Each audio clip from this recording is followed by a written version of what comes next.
Welcome to Onward and Other Directions, a podcast I started almost 2 years ago, made up of recordings I took during my first Iditarod sled dog race in March of 2021.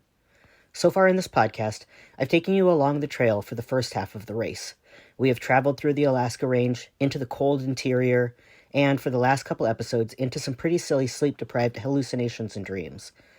On my last recording, I was partway to Ophir, the next checkpoint in the race.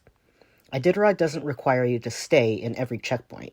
Part of the strategy of the race is choosing whether you'll give your dogs a break in a checkpoint, which is full of human comfort, or out on the trail, which is often better for the team, but is a little less cushy for the human.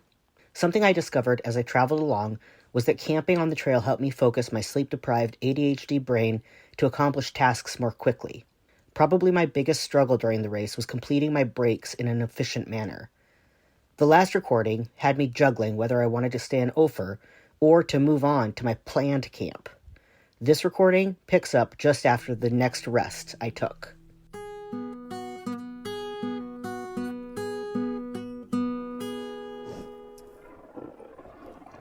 I figured I should record before I forget to do it on this run.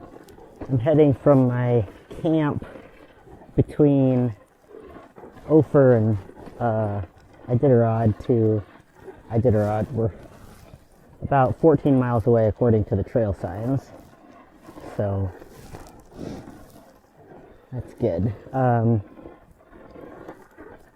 had my run last night and I was pretty tired. I'm pretty sure my last recording again devolved into me just babbling nonsense. Yeah, it's a weird thing with being tired because I'm starting to get to the point where things that normally kind of keep me awake are not. Like, one thing I do to try to stay awake is to eat, and I fell asleep eating some popcorn, and I was like still eating the popcorn. I didn't stop eating the popcorn, but I was asleep. My eyes were closed. Definitely falling asleep driving the sled. That's a no-brainer. It's weird. I don't know how to explain it, but I just seriously pass out. And yeah, it's not working very well on this trail. That's happening again today. This trail is pretty got some fairly deep snow on either side, and so the sled kind of bounces around like a ping pong ball, and so I finally tipped over for the first time from falling asleep. We kind of just bounced up onto the side of one of the berms of the trail and boop, tipped over, which it wasn't a big deal, but because even when I'm sleeping, I have this iron grip on the handlebar. That's the one message that is embedded in my brain. So luckily that seems to work, but for future Iditarods, I definitely want to, have some kind of system where I can feel a little bit more safe about that. One thing that's tough is I still don't have liquids, really. I'm trying to thaw out a juice, but thawing things against your body takes a long time, and it's kind of cumbersome, and the water bottle that someone lended me at the McGrath checkpoint, I kind of insulated it a bit, and it actually kept the water clear, unfrozen, well into last night, and it was it ended up getting down to 35, 40 below, and water stayed unfrozen, but today it's frozen. So last time I drank water was sometime late last night, and my camp was kind of I didn't have really much time to rest. I ate some cookies. That's about all I did for myself. I went to the bathroom. That was exciting. But otherwise, I just worked on the dogs, and I had to change the plastic on my sled, and then, yet again repack. And of course, feeding the dogs and all that takes some time. So that was pretty much my whole camp. So now we're on the way to Iditarod, and my plan is to stay 6 hours here. One thing that's been weird is we've passed almost every single other person in this race, doing head-on passes with them, which is kind of been annoying because like I said, the trail is got these high sides and it's pretty narrow, so it's that's a pain to try to do passes in. Oh! So I just told the dogs to go left. There's a fork in the road. But yeah, kind of having a hard time mentally on this run. It's really beautiful and interesting again, but I'm really falling asleep a lot, even though it's daylight out. I finally realized I hadn't taken any, like, I have like energy type chews and things that I can try to take, and I hadn't taken any of them. I haven't been taking them during the day, but I think I'm hitting that point where I'm so tired I have to. So luckily, or hopefully, my supply will hold out. I don't know about luckily. I mean, it might not, but there should be at least one thing at every checkpoint. So I'm trying to kind of like hoard those things. I did also stock up on some snacks from McGrath that people had left, and so I've been kind of working on those. But I don't really want to eat. I really just want to drink. I would eat snow, but the snow is really sharp, and it's not really very easily eatable. I had a cup with me. Alright, come on guys. Good dogs. I had a cup with me that Sean gave me. It's like a red tin cup that I really liked. And I was trying to scoop some snow with it, and it got like pulled out of my hand and left on the trail. So that was kind of a bummer. I was kind of hoping somebody might have found it, but I don't think anybody has so far. It was also a bummer because I was, like, when I was heating up water, I was making myself a cup of coffee, and that was, like, really nice. Just have some instant coffee. Or even tea. I have tea. I mean, or even just getting water from, like, there's been, at some of the checkpoints, there's been, like, a jug of water that is, people can get water out of, and I don't have a cup or anything. I mean, I have this bottle now, so that's a good thing. But yeah, I am really thirsty. It's a good life lesson for me to not forget my water bottles.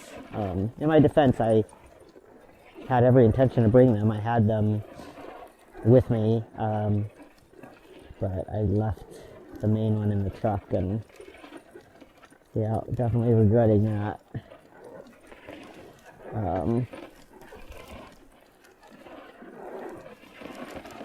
Yeah, guys! But aside from that, I think the reason I'm having kind of a mentally hard time on this run is because we're about to turn around, and I hope that it's going to be a positive thing for the dogs, because they'll be like, okay, we know this, yeah, we're going to go to this place, and they're going to like get it and like get excited. And I think I've talked about, I'm going to try to mainly stop at the places that we've already stopped, so they'll get into that rhythm. But I fear it's going to be a little tough on my brain, and I'm trying to like not let myself convince myself that it's going to be hard on my brain, but I'm having a hard time with that.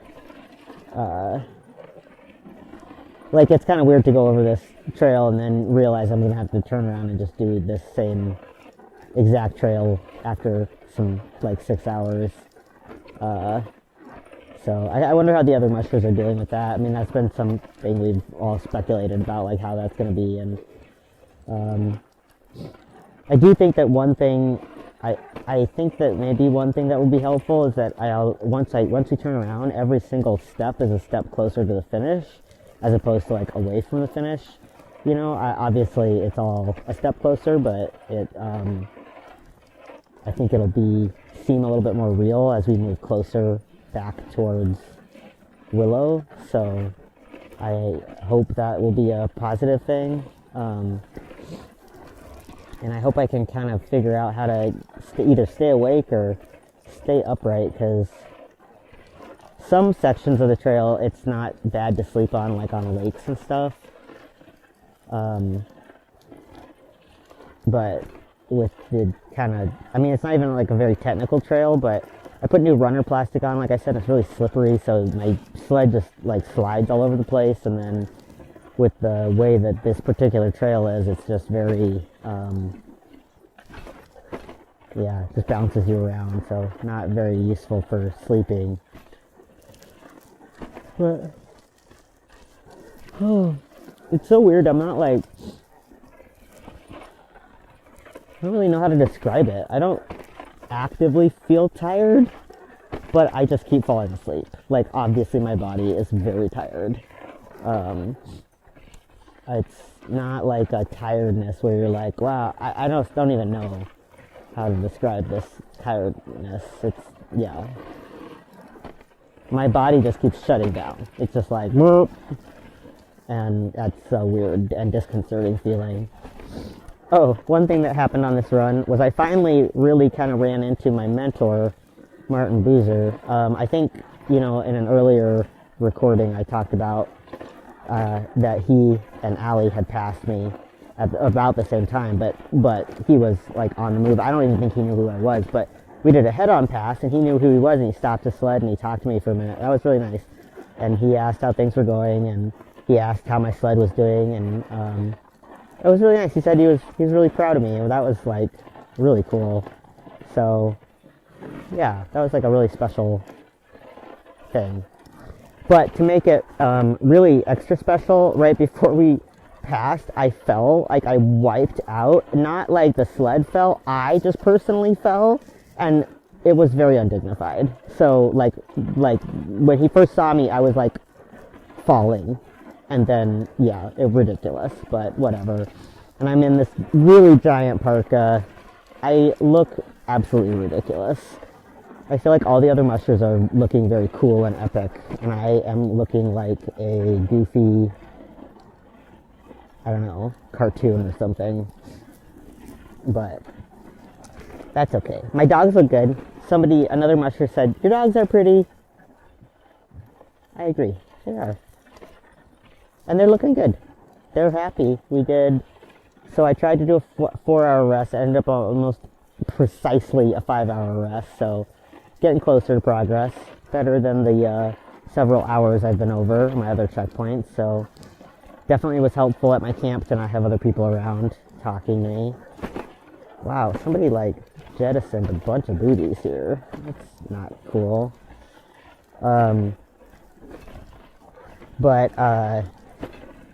Yeah, they had a big rest, and then I put their booties on while they were laying down, which I do sometimes, just to kind of let them rest as much as possible. And when they're tired, because they're tired too, they're obviously tired. They're both getting more sleep than me and doing more work than me, so not sure if I feel envious of them or not. But no, I'm pretty sure I feel envious of them. I would love to get a little more sleep, but yeah, I bootied them on the straw while they were all snuggled in, and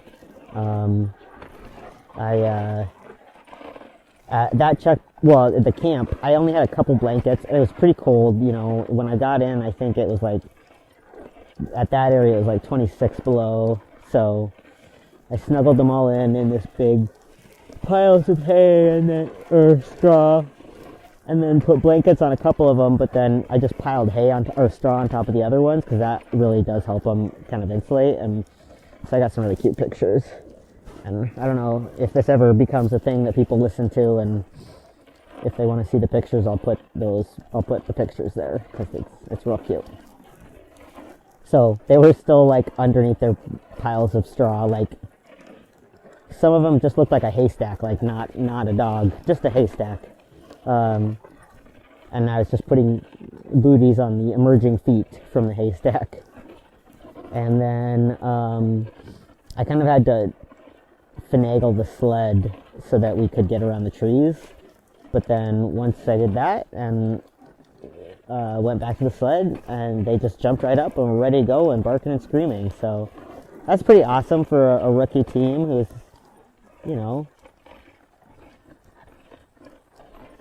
never, except for one of them, never done this before. So I'm definitely proud of them. They're pretty awesome.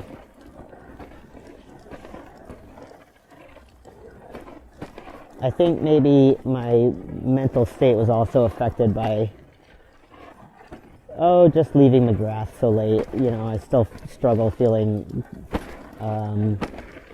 I don't want to just layer a bunch of negative stuff on myself, but, well, I do, but I'm going to try to not to do that. But I am feeling those negative feelings towards myself because of that. Yeah. It would probably be a good thing for me to get the Red Lantern as like a mental thing, like a good thing for me to accept, but I just like don't want that. I feel like I'm not mentally mature enough yet to be able to release that ego related thing. Like I just, all that pride. Good job, Marnie. Oh, good girl. Good girl.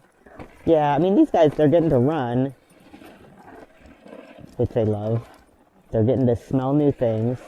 They just sleep, eat, run, and then when they go to the bathroom, I tell them how great they are. So I really think they're living a good life right now. And it's tough to be the water boy. That's me, I'm the water boy.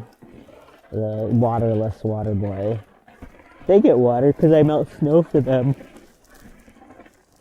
Sometimes I drink it, but it depends on where I'm getting the snow from. They get water and like kibble and a meal together yesterday, or I don't know, who knows when. At some point, I think in McGrath during my 24, I gave them clear water, which a couple of them drank. They don't usually drink a lot of clear water in the winter, but I sometimes will offer it to them, especially if it's been hot, or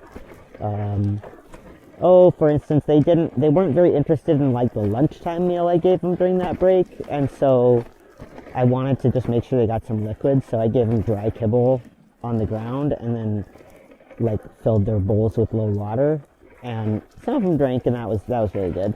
If I've always figured when I'm handing out clear water like that, if even one dog drinks, then it's worth it because that dog needed it. And one thing that was good was that Rebel drank, like quite a lot actually. Everybody on the team got some diarrhea early on, but we were able to kind of get better control of that with some meds. But Rebel is the only one who is kind of she ended up with diarrhea again at McGrath. And she definitely seems better. She had much more of a firm stool before we left, but man, I can feel that sleep coming on. Ooh, and I just don't even know what to do. I'm trying to look around right now. At least it's daylight so I can look at things. Move my head. I just like you kind of feel it creeping up, and then all of a sudden your brain is like doing something complete, like you're just dreaming. Or I am. That's how I feel. Okay, maybe if I can focus on talking about trying to sort out this mental health thing. I mean, I think it's a lot easier to be in a good mental space when it's like warm and comfortable, and that was definitely not the case last night. It was pretty cold, and I do think it's supposed to get cold again tonight. Then it is supposed to warm up, which is good for the humans, like yay, lucky humans, but it's not great for the dogs. So it's kind of a catch-22, but yeah.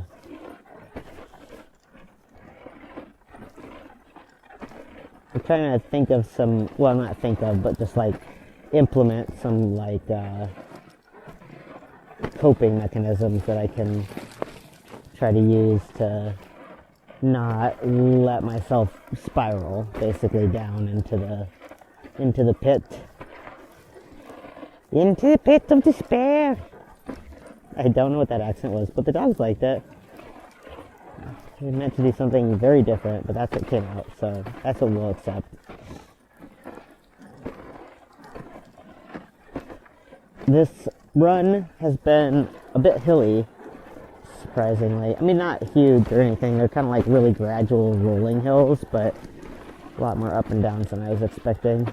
I've been trying to ski pole, but my ski pole just kind of like flops apart. And that's that. Because it's a foldable one. But I gotta played against sports. Have a good dog, alright. I'll be quiet while they're working here. Good job!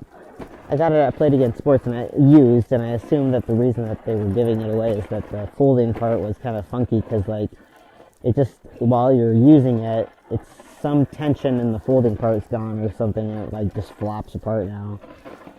So, I probably can fix that, though, but maybe not till after this race is done, if I decide to do so. I've definitely got lots of projects on my mind, but... Alright, let's eat a Reese's. See if that helps me stay awake. So yeah, this recording plan is also becoming something that I just fall asleep during. Pretty sure that's going to be my life for the next, 5 days or so.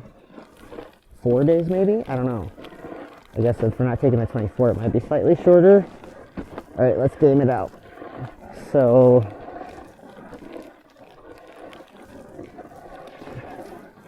Alright. If the sign was right and we get to Iditarod in 2 hours, that'll be 6:30. So, I want to stay for 6 hours, so then that would be leave at 12:30, assuming I can leave on time. Then mush back, just exactly the same mush I just did, and go back to that cabin. Which, side note, I'm a little bit leery about because I have to go around these trees in kind of a crazy way. I hope that's the right trail, guys. Well, good job. They literally know how to follow markers. It's pretty amazing. Anyway, so let's see. When did I leave? 9:30. So, yeah, about 9 hours. So, then I get there at 9:30. And, 12 hours, exactly. And, then the next run was like 61 miles. And, I don't know how long it took me. I'd have to do the math.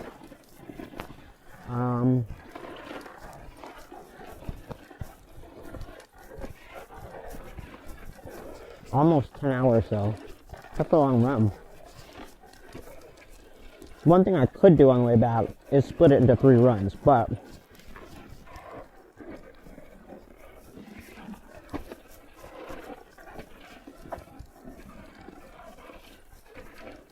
I don't know if that's a good thing or a silly thing to do. Which would be to do a camp closer to the middle of this run and then go to Ophir and then go to McGrath. It means I add an extra run in, which I don't love, but I'm not really sure if the longer runs or the shorter runs are better for them. But these long runs are getting long because they're going a lot slower. So a 60-mile run doesn't take us 8 hours, it takes us 10 hours, at least.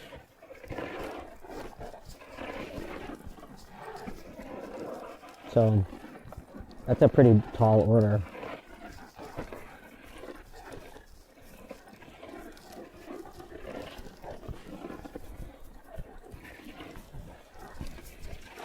If I at least stop and give them a meal, that might be the smarter thing to do.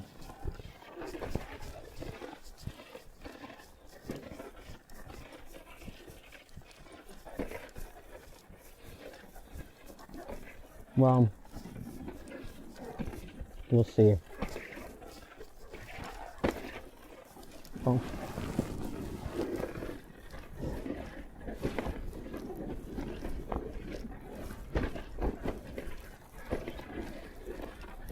Oh, my tonight is off. Which I actually really need, but it belongs to somebody else. There's a whole lot of it in there.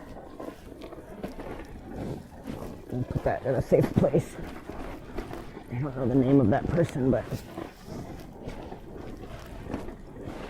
Pretty sure that belongs to a musher.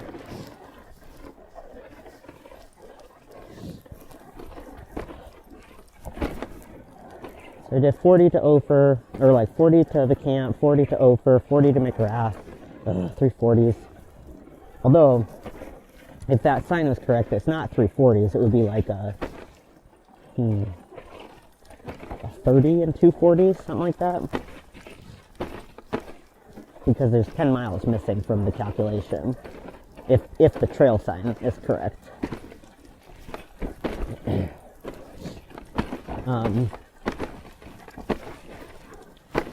These are the infamous tussocks, which, since it's such a high snow year, are not really that bad, but a little bit of bumpiness.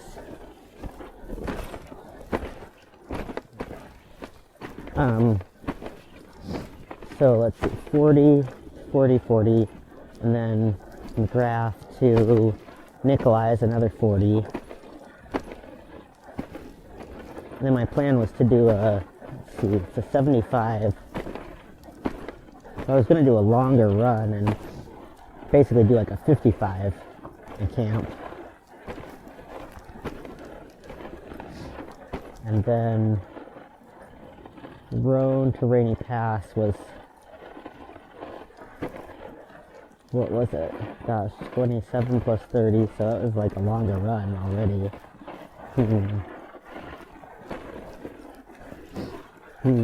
But I do want to, I just want the dogs to be tired going through the gorge. Even if we just went to Finger Lake and then went to Rainy Pass. I don't know if I should shorten up the runs.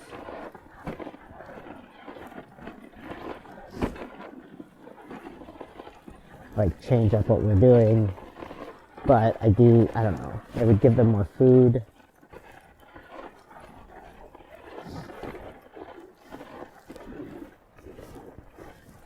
Like full meals. I have to think about that. That is one thing I've been noticing, is that I would definitely send out more snacks.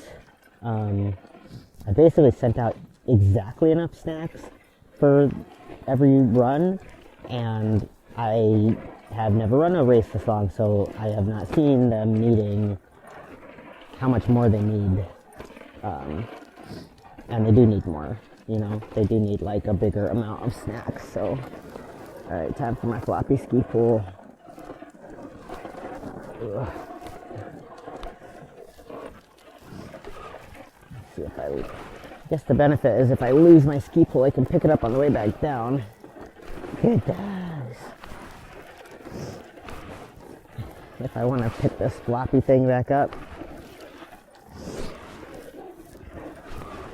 I think as I'm nearing this halfway point, I'm kind of getting back to thinking about the race on whole and like being home and missing certain things and, silly things. Wanting to change my underwear. I had big plans about changing my underwear at the 24-hour, but there was no real place to do that.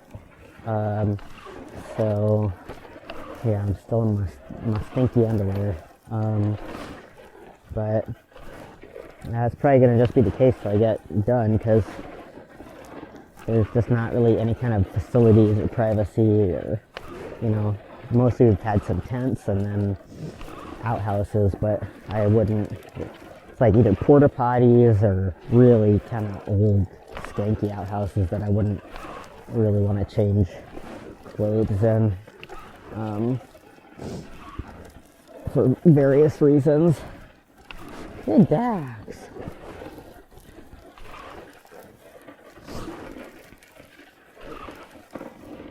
I wonder if after I'm done with my regimen of testosterone, I will be less exhausted all the time. Also, I do have big plans to just sleep as much as I want for like a week or something after this. I've kind of been dealing with the sleep issue, not this kind of tiredness, but I've been exhausted so much for like the past 2 years since I started on T, where my body just like wants to sleep as much as I can, and I don't. When you're trying to train for an event like this, you don't really have that luxury. Sometimes when I'm going through something difficult, I'll think about how if I like blink my eyes, all the time will have passed and I'll be looking back on this and it'll be over. And that's true. Soon it will be done. It will be a memory.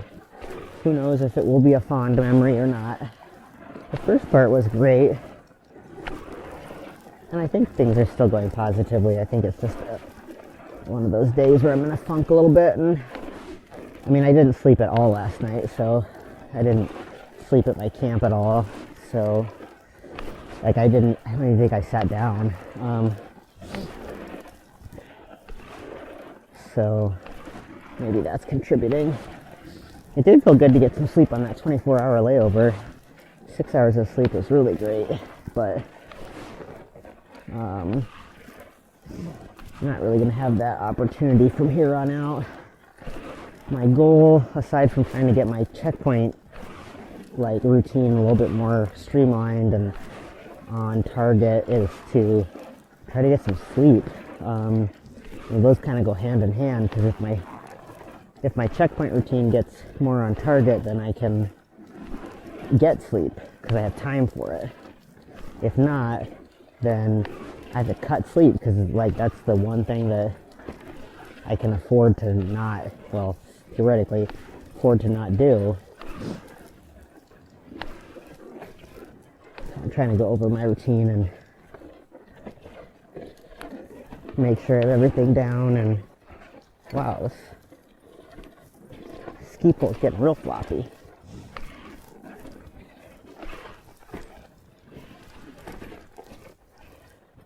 And I do not have everything down, but that's okay. I'm getting there, getting closer. I'm excited to build a sled bag with compartments that'll help me hopefully stay a lot more organized and basically have a thing in place for every part. Oof. So we keep coming up on these hills, and then you can see the trail out ahead, and it looks like it goes on for approximately forever. I'm just not gonna look at it.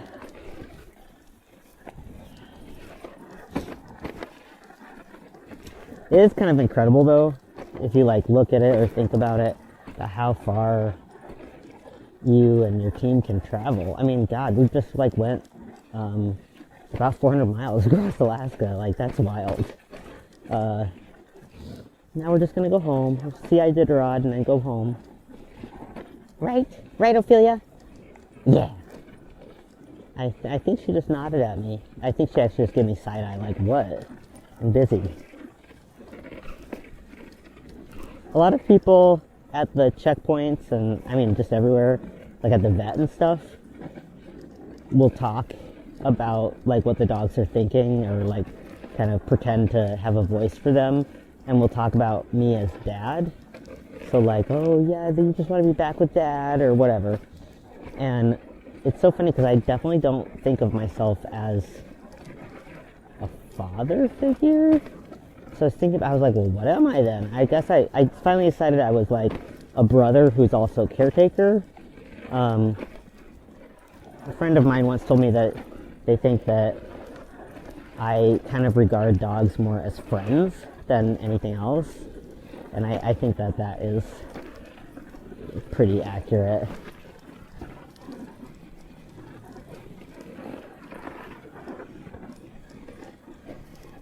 I wonder if I'm done passing people now. There's one person who's behind me.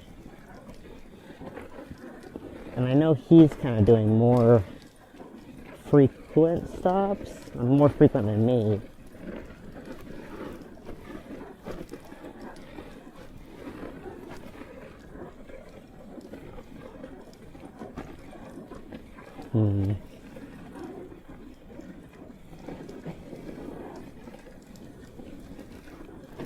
I had a better, like, rubric of knowing what a good strategy for my time frame is with these guys. Like, if it's smarter to try to rest more frequently, or if the longer runs is a good thing, or what. I mean, they look great. I have all 14 of them still, and they really look good. I'm really pleased with them.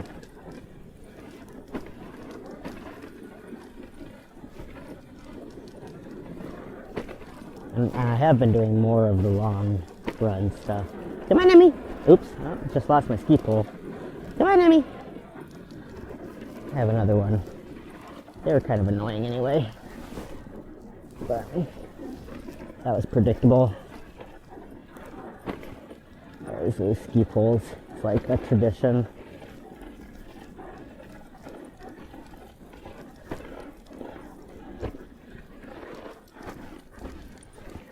They do have a little thing you put around your wrist, but I didn't have it around my wrist that time, obviously. Alright.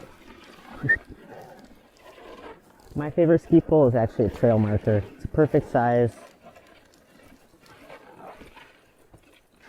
You might lose them, but they're replaceable. But I'm actually going to grab my other real ski pole right now because we're going up a little hill. Alright, good dogs.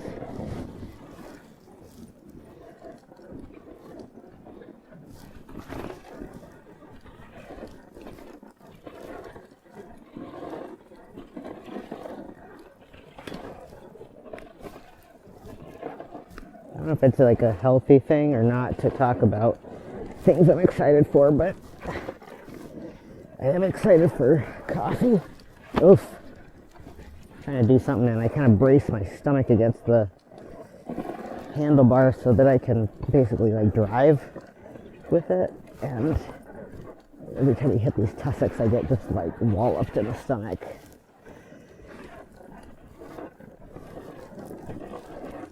Putting the wrist thing on for this ski pole. Oops, it's too short.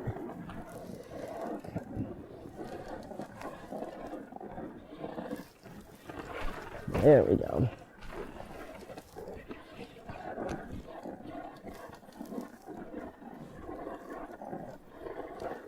Oh man, that's a beautiful sign. So Iditarod's in 10 miles. We can do that. It's about an hour and a half at the pace we're going right now. Oh no, wait, maybe that's not Iditarod. Maybe that's just a shelter cabin. But I believe that they're one and the same. Well, we'll find out.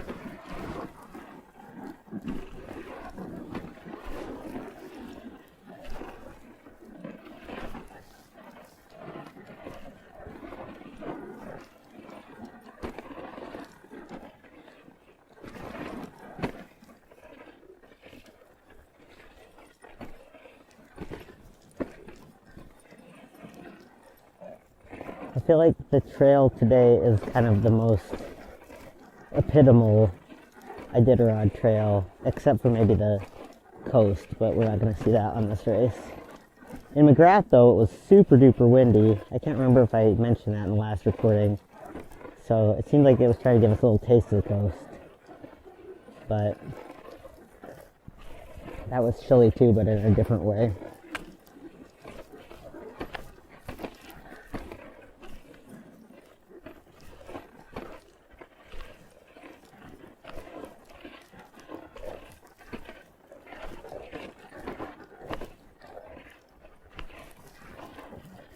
Found some new socks, trying to decide if I should put them on or not, like at the checkpoint.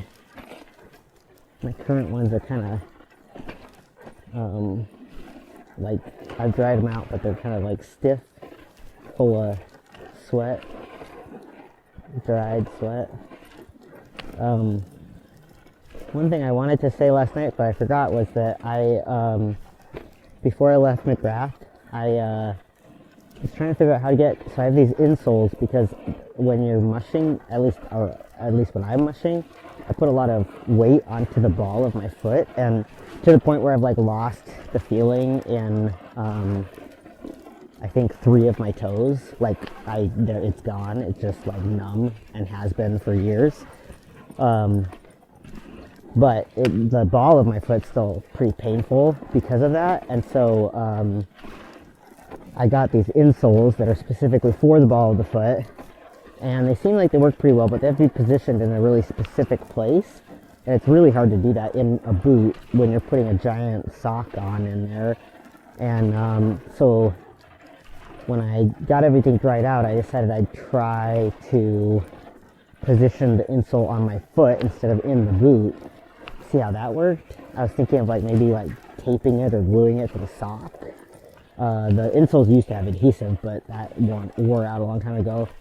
But anyway, what I ultimately decided on was I super glued it to my foot. Well, them both.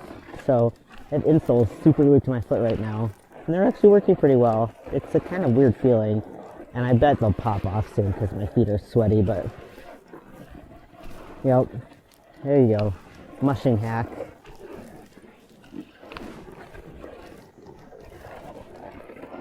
Now I'm trying to get my ski pole back together without.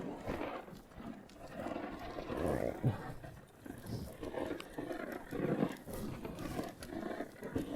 Come on. Oof.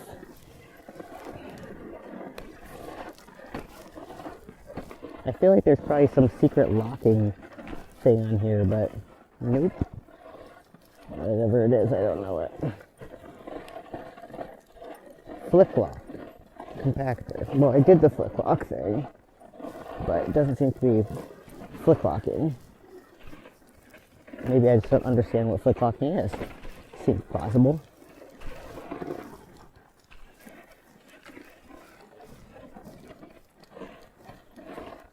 Whoa, this is disorienting. So like we turned. I don't think we did. I think I'm just losing my marbles a little bit.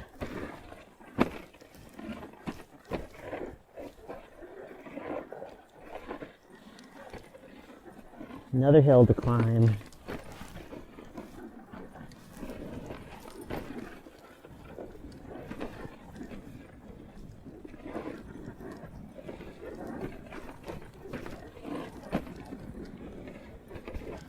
Oops, don't fall asleep.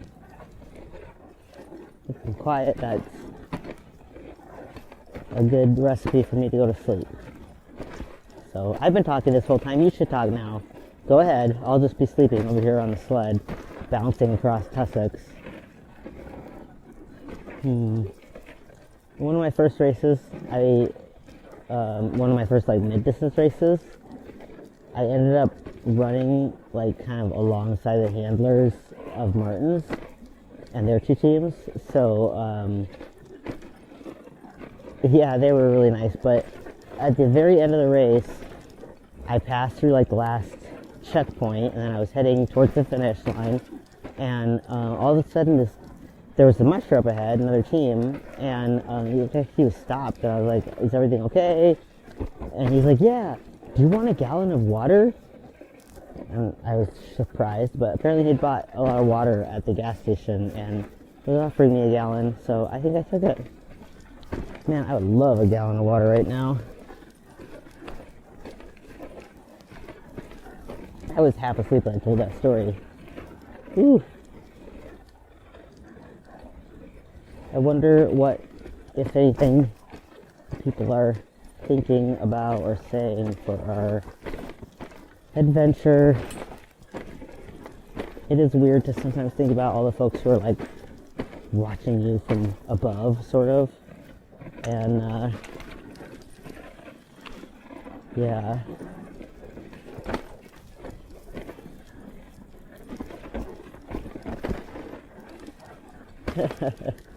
Oh man, yep, no, I'm definitely like starting to slip a little bit here. Alright, I think you've stopped being as attractive or interesting for me, so I'm going to go ahead and dissipate for now. Until next time, whatever that looks like. And I need my ski poles because I'm going up a hill. But I don't need to have the recording going, so I'll turn that off. If I can open my jacket.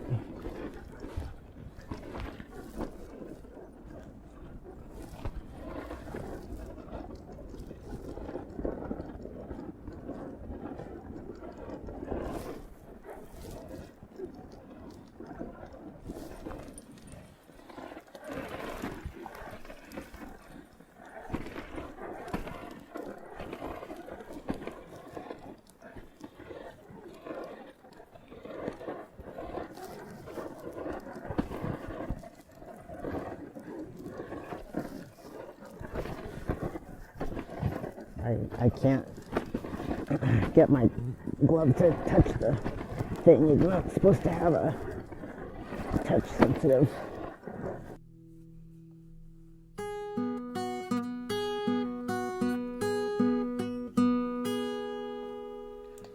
Thanks for listening to Onward and Other Directions.